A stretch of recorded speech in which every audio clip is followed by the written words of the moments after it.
Salut à tous, bienvenue sur Endurobike. Aujourd'hui avec Arthur, on a le plaisir de vous présenter l'essai complet du tout nouveau Trek Slash.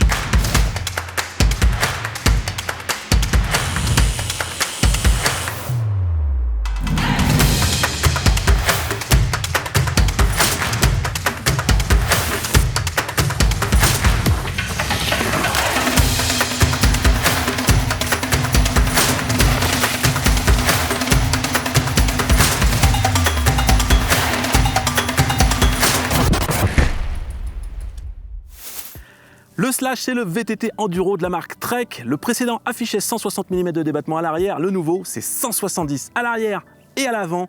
Il existe en cadre carbone et en cadre aluminium et est livré de série en format mulette, c'est-à-dire avec une roue de 27,5 à l'arrière et une roue de 29 pouces à l'avant.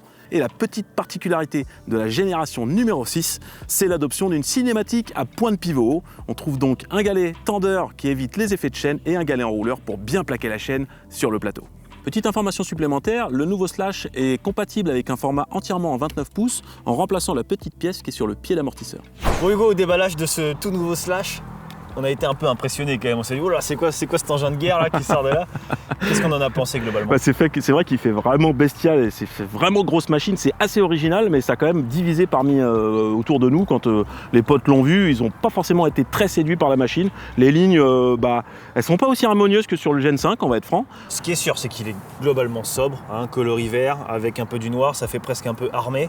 Et donc le coloris là, en l'occurrence s'appelle Lichen Green. Il y a un coloris qui s'appelle Argent Drizzle qui nous a un petit peu plus plu, qui est un petit peu plus peps. Ouais. On trouve que ça lui va mieux au vélo. Vous pouvez nous dire ce que vous pensez, vous, visuellement. Est-ce que vous trouvez ce Slash Gen 6 sexy ou est-ce que vous préférez la précédente version?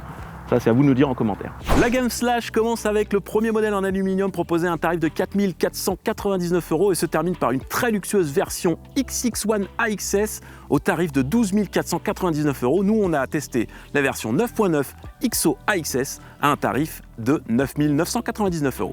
Au vu du tarif, on s'attend à retrouver un équipement plutôt luxueux sur cette version 9.9 XO AXS et c'est le cas, puisqu'on retrouve un duo de suspension haut de gamme de chez RockShox avec une ZEB Ultimate Charger 3 RC2 en 170 mm de débattement à l'avant et le nouvel amortisseur Vivid dans sa version Ultimate avec tous les réglages que ça comporte en 170 mm de débattement à l'arrière. Pour la transmission, on retrouve sur ce Trek la toute dernière transmission sans fil XO AXS T-Type. Ce sont les transmissions sans fil de chez SRAM qui se passent de la patte de dérailleur. On a donc le dérailleur qui est fixé directement sur le cadre. Et sur ce Trek, on a une chaîne à la longueur considérable due à la cinématique à point de pivot. Sur cette version, on retrouve des roues en carbone Bontrager Pro 30, chaussées de pneus Bontrager, un Timissu SE5 à l'arrière, un Timissu SE6 à l'avant, tous deux en 2,5 de large. Pour stopper cette grosse machine, on retrouve les derniers SRAM Code Silver avec des disques HS2 en 200 mm à l'avant et à l'arrière. Et on termine avec les périphériques, on retrouve une tige de selle SRAM AXS en 175 mm de débattement, un poste de pilotage tout en carbone avec potence et cintre moulés en 820 mm de large et des grippes Bontrager. Allez, il est temps de passer à la rubrique mathématiques avec les codes de géométrie de ce nouveau Slash de 6e génération. Tout d'abord, il est disponible en 5 tailles de S à XL.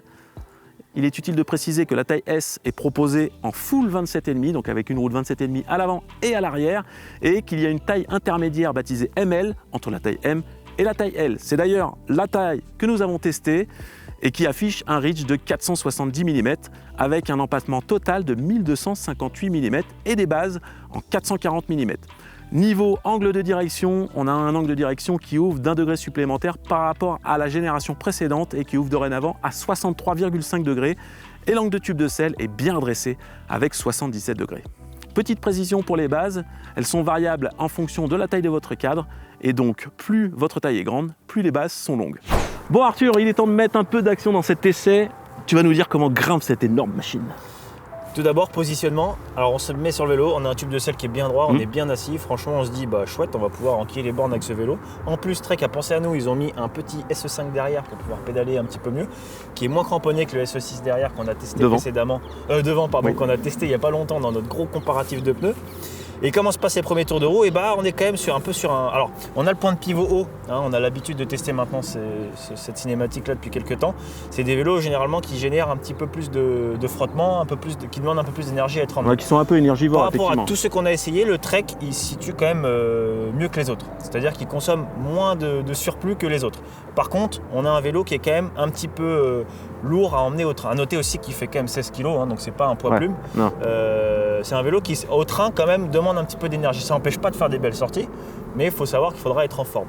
Par contre, il a un côté assez impressionnant, et toi tu l'as particulièrement bien senti, c'est ce dynamisme un peu qu'il a dans les relances, quoi. Et en fait, quand tu es en forme, quand tu mets des coups de pédale et que tu gardes ton énergie, et il avance super bien. Et je trouve que l'énergie que tu mets au pédalage, elle est super bien retransmise à la roue arrière et il est vachement dynamique. Sauf que pour maintenir la vitesse, il faut continuer ton effort et garder cette pression constante sur les pédales. Et c'est ça qui est un petit peu fatigant aussi sur ce vélo, c'est qu'il invite vraiment à appuyer dedans, à lui taper dedans. Après, on a une cinématique qui pompe pas du tout.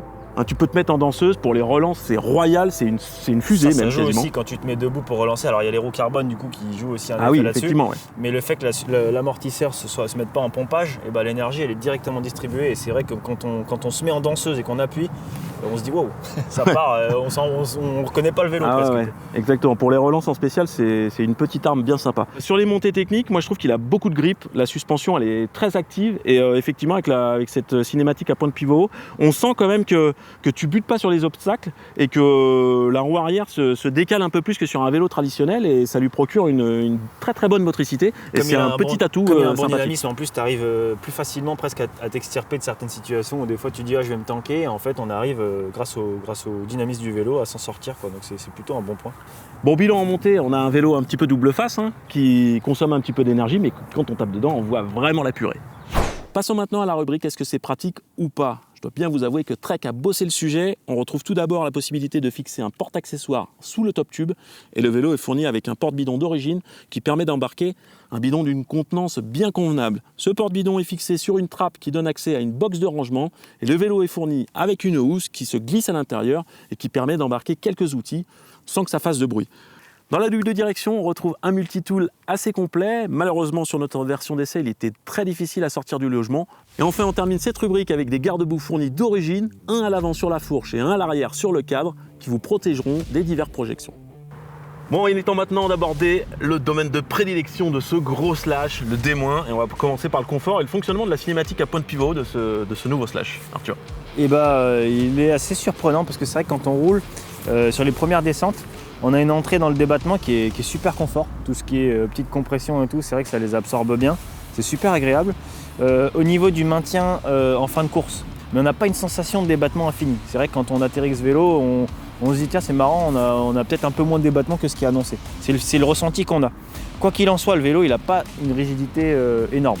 Dans le sens positif du terme, c'est-à-dire qu'il pardonne quand même assez bien. Ouais, c'est vrai. On a un vélo qui est quand même flexible, malgré les roues carbone et un cadre en carbone qui est costaud. On a un vélo qui pardonne assez bien et qui se pilote assez facilement en fait. Je ne sais pas si on a abordé le flip chip sur le pied d'amortisseur qui permet de choisir entre deux types de fonctionnement de l'amortisseur, de la cinématique plutôt, avec un mode plus linéaire et un mode plus progressif, soit progressif pour avoir une suspension qui s'affaisse moins dans les appuis et linéaire pour avoir une sensation d'un peu plus de confort et d'un peu plus d'ébattement sur le vélo. Entre les deux, c'est assez subtil quand même la différence de fonctionnement. On a de toute manière un vélo qui se montre assez poppy. Ouais. Bizarrement, il est très très surprenant parce qu'on peut se dire c'est une grosse machine et puis en fait on a l'impression limite d'être sur un all mountain et puis et quand tu tapes, tu as beaucoup de réponses et tu as beaucoup de retour du terrain sur la cinématique. Donc ça c'est plutôt très très cool. À point de pivot haut, c'était du jamais vu. Aujourd'hui, on a les vélos point de pivot qu'on a essayé, on était plutôt sur des vélos assez rails, assez tankés au sol pour augmenter le grip. Là, on a un vélo qui a un pop d'enfer. Ouais. Après, du coup, c'est vrai qu'au niveau du grip, c'est un peu moins rail, un peu moins planqué dans les virages que ce qu'on a pu voir sur d'autres vélos. Même en stabilité, on est un petit peu moins stable que vraiment des gros vélos. Et après, je pense que le mode full 29 pouces peut apporter un petit peu plus de stabilité. Et aussi, on a en option une petite cuvette de direction qui permet d'ouvrir encore plus l'angle de direction et qui peut aussi apporter ça, c'est un point qui est intéressant. Voilà. C'est-à-dire que ce vélo, nous, on l'a essayé dans cette version-là, avec un modèle qui, au final, malgré un gros enduro, est bien aussi dans des forêts un peu plus petites que de la grosse montagne. Ouais, c'est vrai. Mais on peut aussi l'enduriser à mort en mettant l'angle 7 à fond, une route 29 derrière et le flip chip en mode le plus progressif. Et là, vous avez une grosse bestiole pour attaquer. Mais on ne l'aura pas essayé, donc on ne saura pas vous confirmer ça. Mais c'est sûr, c'est que ça joue là-dessus. Et le slash est quand même très très compliqué à mettre au point, puisqu'il y a quand même beaucoup de réglages, que ce soit sur le Vivid, il y a le réglage de la fin de course, le talonnement, vous pouvez régler la compression haute, basse vitesse, enfin, il y a vraiment beaucoup de réglages. Ça, avec le flip chip sur le pied de l'amortisseur, la cuvette, la possibilité de passer à une roue de 29 pouces, vraiment ce slash offre beaucoup de possibilités pour le personnaliser à son goût, à son souhait, et peut-être aussi en fonction de là où on roule. Un point qu'on n'a pas abordé, le freinage. Qu'est-ce que tu en as pensé de ces nouveaux codes? Bah, moi j'aime bien, hein. J'aime bien, ils sont souvent décriés, mais alors là on a les tout nouveaux codes. C'est ça, on a les nouvelles versions quand même. Il y a un petit look assez particulier, ils sont très proches du cintre, c'est peut-être pas au goût de tout le monde. On a les durites qui passent qui frôlent le cintre en carbone. D'ailleurs ça l'a frotté un petit peu. Ouais, un petit peu. Mais on a un toucher SRAM comme on avait d'antan, enfin sur les anciens, et c'est vrai que là c'est la première fois que personnellement je roule les nouveaux SRAM et j'ai trouvé qu'ils étaient vraiment agréables, puissants et à la fois bien dosables. Donc voilà, le vélo au frein il réagit assez bien. Ouais. La limite c'est le pneu arrière. Effectivement le SE5 si vous êtes en montagne et tout ça, dans des conditions difficiles avec des racines, un peu de boue et tout, bon il sera un peu limite quoi. Bah là on a une route 27,5 aussi, elle a moins de grip au freinage et puis par contre ça peut être un petit atout pour les freeride pour faire glisser la roue arrière, donc ça c'est vraiment bien cool parce qu'il s'y prête vraiment. Il est bien maniable, hein, il s'emmène facilement dans les endroits très serrés, très sinueux, on le place, il l'a dit Hugo, de toute manière on le place très facilement ce vélo, malgré les roues carbone, malgré tout, il a du pop et donc dès qu'on a envie de virevolter il y va, en plus la roue en 27 elle demande que ça, donc ça c'est un bon point. Je suis très sensible au vélo trop rigide, trop exigeant et tout ça. Et franchement, j'ai adoré le slash parce qu'il est par rapport à l'ancienne version. Oui, moi j'ai du mal à rouler les vélos exigeants puisque mon niveau technique il n'est pas extraordinaire. Et je préfère les vélos plus abordables techniquement et plus conciliants avec le pilote. Et ce slash, il est vraiment beaucoup plus conciliant que le précédent. Pourtant, on a les mêmes paires de roues, on avait essayé la même version, même 4 carbone, tout ça. Mais la sensation est vraiment différente. Et il est vraiment beaucoup plus axé fun que purement en compétition que le précédent. Pour autant, il te bride pas au franchissement. Enfin, je veux dire, quand tu attaques des gros obstacles et tout ça, tu sais que tu as un gros vélo, tu es sur un vélo gaillard, il n'y a pas de problème pour y aller. Exactement. On termine avec la finition de ce slash, une finition qui est très soignée, fidèle à ce que nous propose habituellement Trek. On a une belle qualité de peinture, la peinture est résistante. On a des petits motifs qui rappellent les courbes de niveau des cartes IGN, donc un petit clin d'œil au VTT. Ça, c'est plutôt très cool. On a quand même pu relever quelques petits défauts avec un léger décollement au niveau de la protection qui est situé sur le haubans côté chaîne et des petits inserts en caoutchouc qui sont là pour boucher les entrées de câble sur la douille de direction qui pourraient être un petit peu plus qualitatifs. On a un vélo qui est aussi assez bruyant dans le défoncé. On a la chaîne qui vient claquer généreusement sur la base, mais sinon dans l'ensemble on a plutôt une belle qualité de finition, on a des belles protections, une belle protection de base bien généreuse, on a une protection de dent de tube généreuse également et même une protection en haut du dent de tube pour ceux qui utilisent les pick-up et globalement c'est très raccord avec le tarif, c'est une belle finition premium. Bon Arthur, je pense qu'il est temps de résumer cet essai du nouveau slash. Et ben on a un vélo qui par rapport à nos points de notation obtient une belle note, hein, et franchement il est bien un petit peu partout. Il a quand même divisé, on a un Hugo là qui voulait pas le lâcher, hein, qui voulait repartir avec le coquin. Ouais. Et puis moi par exemple je l'ai trouvé je trouvais qu'il manquait un petit peu d'incisivité, un peu de caractère sur certains points précis. J'aurais bien aimé que ça soit plus tranché. Un peu l'image du look qui est très sobre, c'est un vélo qui n'est pas tranché, qui convient à tout le monde et qui est bien dans tous les points.